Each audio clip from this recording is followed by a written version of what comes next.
I'm really excited that so much of this today is focused on telling stories. So I'm Jeremy. I'm the COO of Utah Global Diplomacy. I've been with the organization since last November, so I'm very much the new guy, right? But before this, I worked in newspapers for more than 20 years, and in newspapers, I spent the majority of my career running photo departments. And so at my core, I'm a storyteller, but I'm also a visual storyteller. When I was a little kid, my parents, for whatever reason, had this massive library of National Geographic magazine, and I would go through that all the time. I don't think I ever read any of it. I just looked at the pictures. And even looking at the pictures, you could understand so much about the world and these communities and things like that. And I don't know, it really just captured my young imagination. And then I started college, and I thought I wanted to be a park ranger, which, if you know me, is ridiculous. And I spent way too long on that. And then realized that I was kidding myself because, one, I don't really like camping, which is funny because today I'm going to show you a lot of camping pictures. But when I took way too long to get through college. I was farting around and having a lot of fun with my friends. And when I was 25 years old, I took an intro to black and white photography class. So 25, intro to black and white photography. And it was like everything clicked for me. And, that was 25 years ago now. And, within a couple of years, I was working at the Deseret News as an intern during the Olympics, which that was crazy to have my first professional gig be during that. That was pretty nuts. And then I worked at the Salt Lake Tribune as an intern for a while. And then, long story short, I ended up running the photo crew at the Tribune for 13 years. And most recently, I worked for USA Today, and I ran their photo operations in the southern U.S. I'm mentioning that because over the years, I've trained and helped train and work with just hundreds of journalists, lots of photojournalists, lots of rank and file reporters on how to tell a story visually. Newspapers, the budgets aren't what they once were. And, in nonprofit world, we also, budgets aren't what we would like them to be, right? And so, there are really simple ways to get really effective visuals. This little workshop is going to be how to do it with your phone. We've all got phones. Maybe we don't have a budget to hire a freelance photographer for every event we want to do. We save that for the special stuff. But everything that we do is part of the story of our organizations, right? And so I'm going to show you the story of my camping trip, all shot with my phone. I'm going to talk about some of the choices I made, how I think about it, because it's really not groundbreaking stuff. This is going to seem super rudimentary. A lot of you probably already know this stuff, but we'll just talk about it here. And then after I show a few of these slides here and talk about the thought process that goes into how I photograph an event, I want to kind of turn the tables on all of you and do a little project here, where if you're sitting at a table with some folks, talk amongst yourselves about what is the story of your table, and how would you photograph the story of your table in a way that somebody like me who's not sitting at your table would know what you all are experiencing, right? Okay, so let's get started. So this is our group when we went camping. How many of us in our nonprofit stuff, as we're photographing our events, do this kind of a picture where you assemble the group and you have them stand in front of the thing? Right? It's what we do. Okay. I think this picture is insanely boring. I just do. I'm in it. My tummy looks a little chubbier than I would like it to. My friends are there. I'm not a fan of the lighting. We had somebody who was walking by like, hey, buddy, take this picture for us. They cut off the side of the cabin. Like, come on, man. Like, what are you thinking? They took several. This is the best one. Believe it or not, the rest are worse somehow. Like, what? So anyway, there's that. That picture exists. I love my friends. The people in that picture are people who are very dear to me. I don't want to look at this picture. I just don't, right? Okay, maybe I'm a jerk. I think that's really boring. And so the problem is I have the same feeling when I see your all's pictures or our pictures that are exactly like this, right? Like if I see a Utah Global Diplomacy group and we just huddle them all together firing squad style like that, and are waiting for, and we take a picture with them behind a thing that I don't know what it is, like if you didn't know what that cabin was, like really, who cares, right? Like I don't even care, and I'm in the picture with people I love, ugh. So anyway, moving on.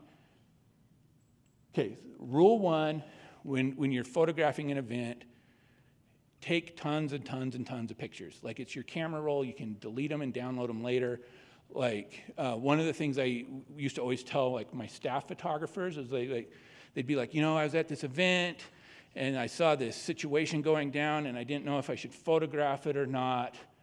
What I would tell them and what I would tell all of you is take the picture. You can have a conversation later about whether or not you want to use it.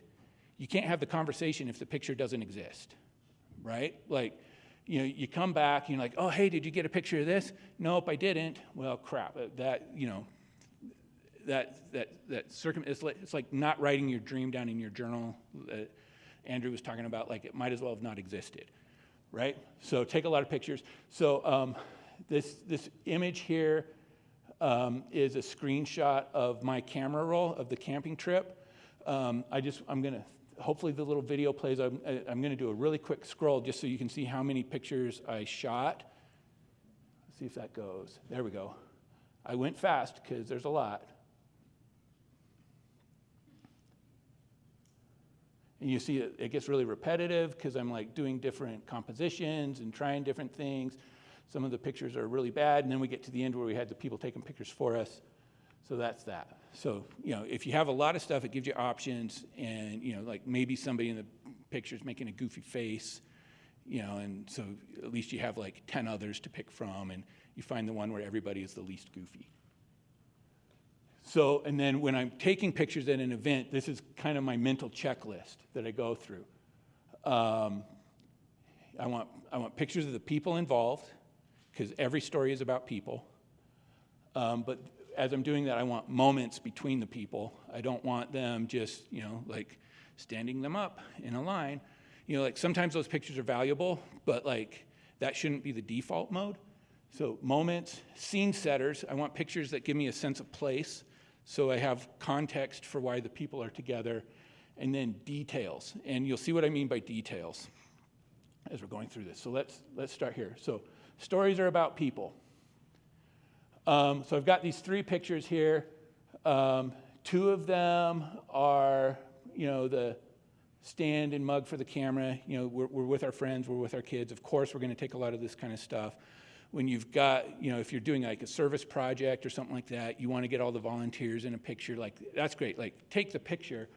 But for a picture that tells you a story about people, I feel like the middle one of the kids roasting hot dogs, that's more relatable, right?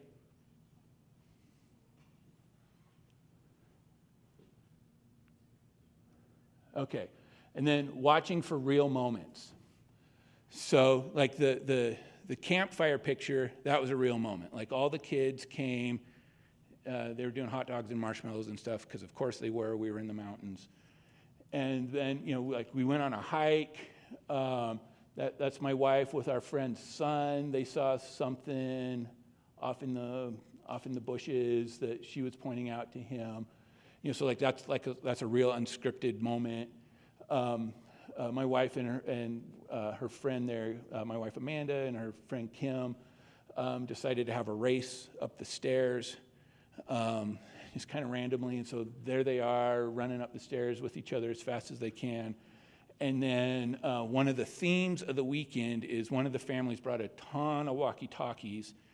And all weekend long, all we heard was beep, beep, beep, beep, beep, beep, beep, beep, Roger, over, as the kids were just playing with just nonstop with the walkie-talkies. So, you know, like that was part of the experience that we had. There's my daughter playing with her walkie-talkie. One advantage I think I have is because I've been a photographer for so many years. When I get my phone out to take pictures, my kids are so sick of it, they just ignore me. So like I'm able to get stuff that looks more real. Like the campfire picture, there is one picture. I took I probably took 20 pictures, and there's one where there aren't at least two kids just like staring straight at the camera going, cheese. You know? That's why I took a lot, because I wanted something that was more genuine. And there was only one where I didn't have a kid mugging for the camera. Okay, so watching for real moments. Set the scene. Here's where we were, right? So like you could tell from the other pictures that we were in a really pretty place, but I wanted something that, you know, the whole time we're remarking on the beauty of the place, right? So there's my daughter in a kayak on the river. She was loving that. There's the cabin that we stayed in. There's a really big wood pile, but all the wood was too wet. You couldn't even chop it, so that was just frustrating.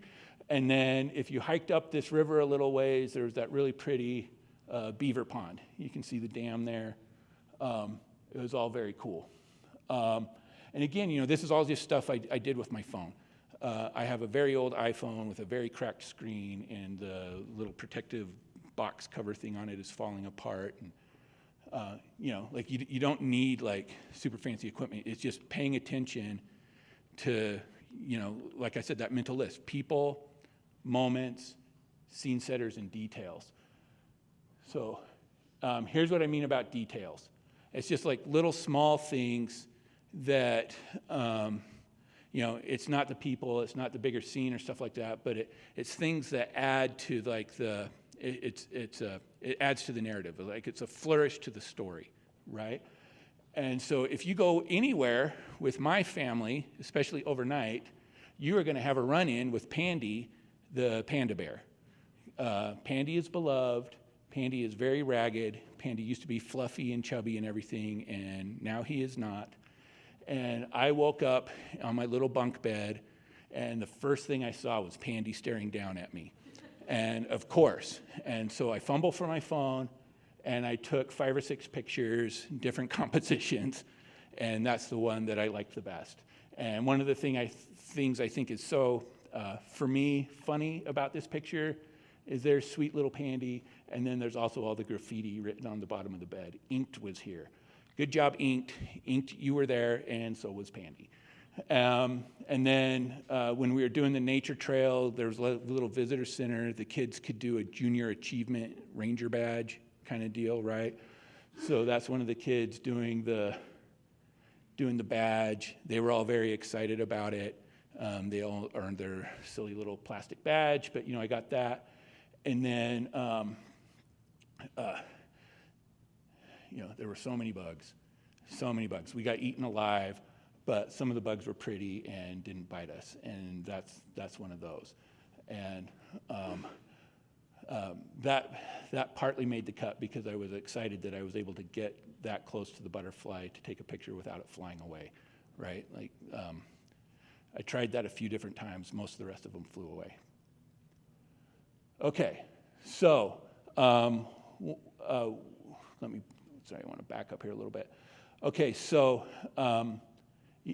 oftentimes when you take a picture with your phone, they can look a little flat, like the lighting's not going to be that exciting, right? I feel like these ones all look pretty good, like they've got good contrast, good lighting and stuff like that. There's a little 5-second trick I can show you if you're using an iPhone to get your photos to look more like this. And so I've got a little video that's going to demonstrate it. You'll see how quickly it goes.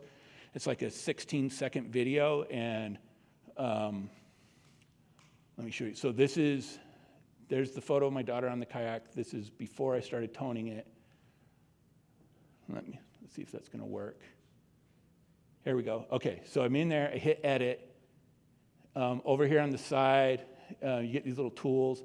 I always scroll down to one that says black point, and I pump a little more black into it because that makes the contrast look a little better. And then I scroll a little more. There's that one that looks like a thermometer. I always go plus a little bit to increase the warmth of the picture because it just makes the colors a little richer.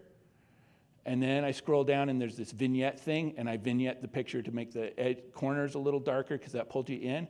And then when I get done, so that I don't have to dig through the thousands of pictures, I very quickly airdrop it to my computer, and then I know where to find it, and I don't have to dig through thousands of pictures. I just made the picture pop a little more, and I'm already done. Right? Like picked it, and I can do the task faster than I can explain the task. It's really is that simple. Okay, so now I've shot all the pictures. I've thought about the people. I've thought about the moments. I've thought about the scene setters. I've thought about the details. I probably took, I don't know, for me it wasn't a lot. For me, I probably took like 200 or 300 pictures. I narrowed it down to 20. 20 is too many for a post, right? Like I'm not going to ask anybody, especially on like an event post, I'm not going to pretend that they're going to be interested enough in what we're doing to go through 20 pictures. And so for this, like maybe I want to narrow it down to 5, right? And so I'm going to show you the 5 I picked. And then if people want to ask questions, or we can turn it over to the little group activity. The thing I want to say about the 5 that I picked is it isn't a right or a wrong, right? Like I shot hundreds of pictures. I could use any one of them. For the story I wanted to tell for this group, those are the 5 I picked. I've still got, like I said, 200 or 300 more. If I'm presenting this to a different audience, maybe I pick a different 5. Okay, so that's where we started, right? That picture, that's where this is what I picked. What better represents the experience I had on the trip? Right? But, like so often, this is how we shoot our events. Like, and let's be honest, like, as much as I love those people, this is not a fun picture to look at. And so if I'm putting this on social media and this is how I'm presenting the work that our organization is doing, I'm inviting people to look at something else, right? Like I'm in, like I said, I'm in that and I don't even want to look at it. So if when we're doing our events, if we take more of this kind of an approach, which is really a very simple thing to start doing immediately, people are going to be more engaged with what we're doing simply because it's more interesting, right? It's more aesthetically pleasing. It's just, and really it's more real.